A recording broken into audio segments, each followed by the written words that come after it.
নমস্কার বন্ধুরা, আজকে আমি চলে এসেছি ডিব্রুগড় গঙ্গাপাড়ার পূজা মণ্ডপ দেখার জন্য। এখানে দেখুন শিবের মূর্তি মানে এই আকারেই প্যান্ডেল তৈরি হয়েছে।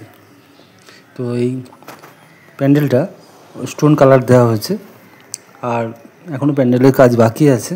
বললাম সকাল সকাল এসেছিলাম, আর এখনও প্যান্ডেলে বাঁশ খোলা হয়নি, ষষ্ঠীর সকালবেলা। তো আস্তে আস্তে দেখবো ভেতরটা কেমন হয়েছে, ঠাকুরটাই বা কেমন এসছে, যদি এখনও সাজসজ্জা পূর্ণ হয়নি। মন্দিরটা দেখানো হয়েছে একদম পাথরের মন্দির, আর সেই আদলেই বিভিন্ন দেবদেবীর মূর্তি খোদাই করা আছে। আর ভিতরের মূর্তিটা খুব সুন্দর, এখনও বসানো হয়নি ঠিকঠাক করে। পরবর্তী সময় অবশ্যই আসবো, আর আপনারা সঙ্গে থাকবেন, দেখতে থাকবেন, আর কমেন্ট করে জানাবেন এবার ডিব্রুগড়ের গঙ্গাপাড়া পূজা মণ্ডপ 2025 আপনাদের কেমন লাগলো। যদি চ্যানেলটা ভালো লেগে থাকে অবশ্যই সাবস্ক্রাইব করে রাখবেন, যখন নিত্য নতুন ভিডিও আমি আবার আনতে চলেছি। ধন্যবাদ, সঙ্গে থাকুন, দেখতে থাকুন।